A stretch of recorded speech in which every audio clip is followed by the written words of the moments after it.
Kita ketahui, perkembangan teknologi telah membawa banyak perubahan dalam dunia kerja dan perekonomian kita.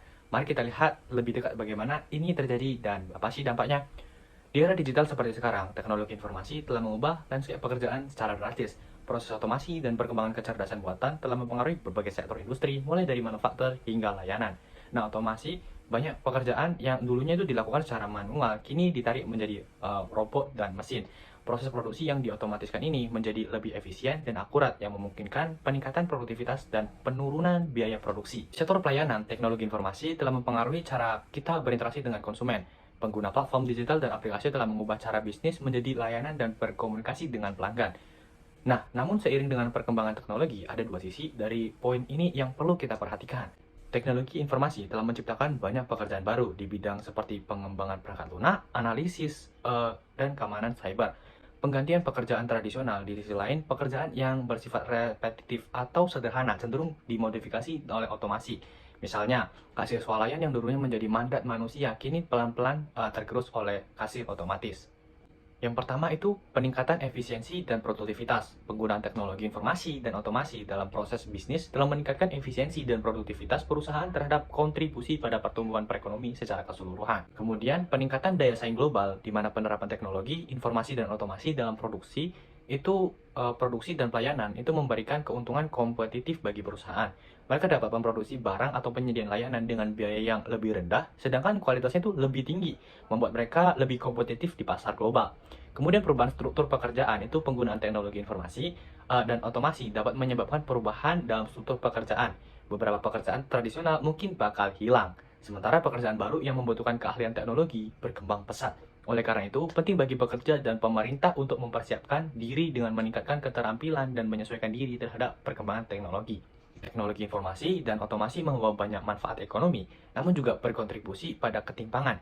Perusahaan besar dengan akses dan kemampuan teknologi yang canggih cenderung bakal lebih dominasi pasar, sementara usaha kecil yang menengah mungkin kesulitan beradaptasi.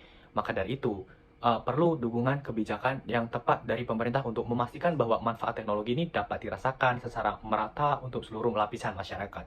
Nah, perkembangan teknologi informasi dan otomasi menimbulkan tantangan baru dalam hal regulasi dan keamanan. Perlindungan data pribadi dan keamanan cyber itu menjadi salah satu yang krusial harus diatasi untuk mencegah serangan teknologi.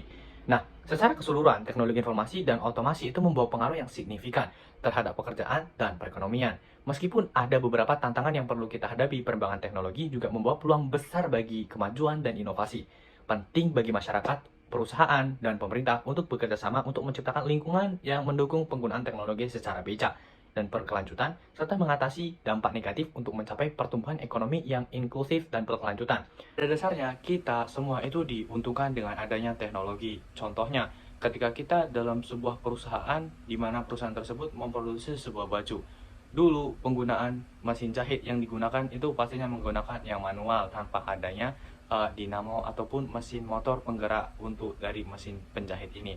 Kemudian sekarang berubah menjadi mesin yang lebih otomatis. Nah, dulu ketika 1 jam itu bisa memproduksi 2 baju, tetapi dengan bantuan mesin ini itu bisa menjadi 2 kali lipat, contohnya menjadi 4 baju.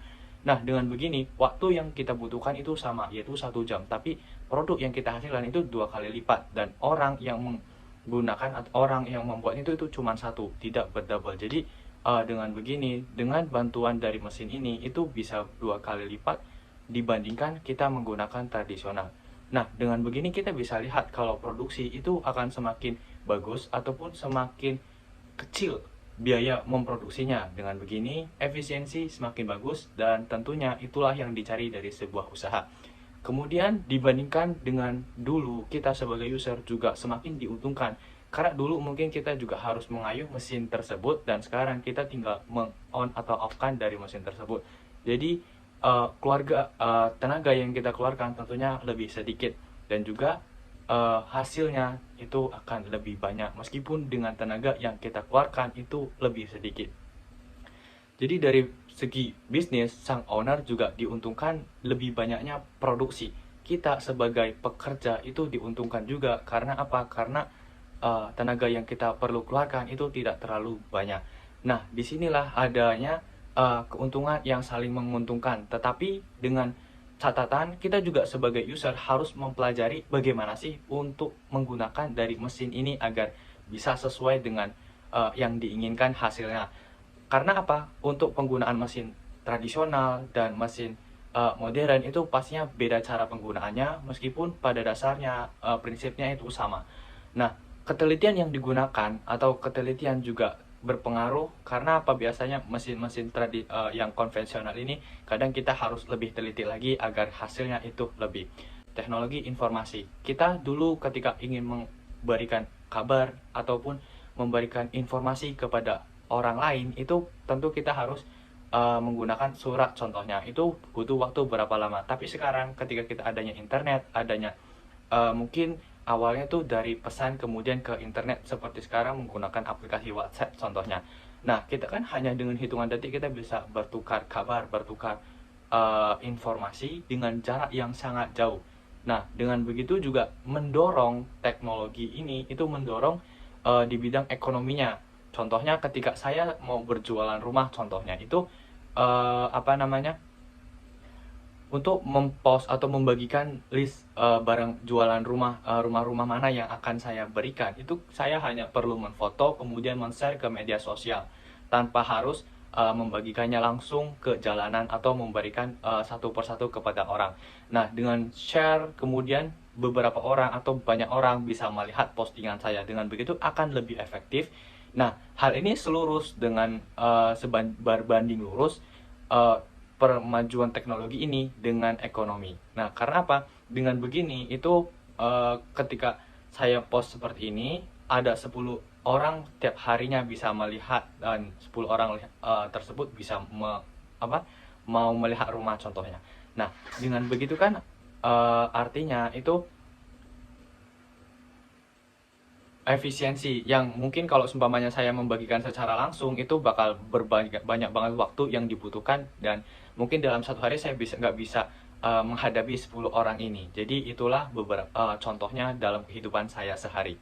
Nah, jadi apakah dampak ini baik atau sejalan lurus nggak sih antara ekonomi dan perkembangan teknologi ini? Menurut saya itu berbanding lurus, tetapi ada beberapa poin catatan sebagai kita, contohnya sebagai mahasiswa mungkin bisa ataupun sebagai masyarakat umum. Nah, kita mungkin bakal ketinggalan dengan teknologi kalau kita nggak mau mengikutinya. Dan kita juga nggak mengikuti teknologi yang ada, karena teknologi ada itu bukan untuk menyaingi kita manusia, tetapi untuk membantu dan berkolaborasi antara kita manusia dan teknologi yang ada. Sehingga ketika adanya medsos, contohnya TikTok, kalau kita mau menghindari dampak negatifnya dengan nggak mendownload atau tidak menggunakan, itu kita bisa aja. Tapi di sisi lain kita juga bisa menggunakan TikTok tersebut untuk membuat konten yang positif. Nah, hal itu juga gak jauh beda artinya. Jadi, dampak negatif atau dampak positif itu kita bisa ciptakan tergantung kita menggunakannya gimana, dan kita tahu apa yang harus kita gunakan untuk membuat teknologi ini tuh menjadi baik. Contohnya pisau. Pisau akan menjadi jahat kalau pisau tersebut digunakan untuk membunuh, tapi akan menjadi baik ketika pisau tersebut untuk membuat makanan contohnya. Teknologi hanyalah sebuah alat. Baik buruknya sebuah alat itu tergantung dari kita untuk memanfaatkannya.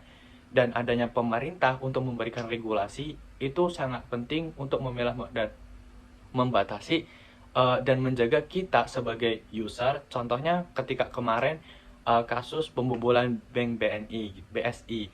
Nah, di situ kan kita sebagai user itu adalah korban. Nah, di mana pemerintah juga seharusnya itu memberikan protektif yang lebih untuk melindungi data-data kita, karena kita juga tidak bisa berbuat banyak selain kita juga menjaga diri agar data-data kita atau kita tidak sembarangan memencet link yang nantinya itu bakal berpengaruh atau bisa berdampak kepada data kita dan data orang banyak gitu. Jadi pada intinya itu kita sebagai manusia itu harus terus upgrade diri. Gimana caranya kita bisa memanfaatkan teknologi ini dengan baik? Gimana caranya kita tahu teknologi ini fungsinya untuk apa, dan gimana sih, apa sih yang kita bisa perbuat lagi untuk nextnya? Apakah kita bisa memodifikasi atau kita bisa mengimplementasikan teknologi ini kepada kehidupan kita sehari-hari agar teknologi ini tuh bisa bermanfaat gitu. Dan saya Rizky Mahesa, NIM 2122012. Terima kasih. Kalau ada kesalahan mohon dimaafkan. Bye.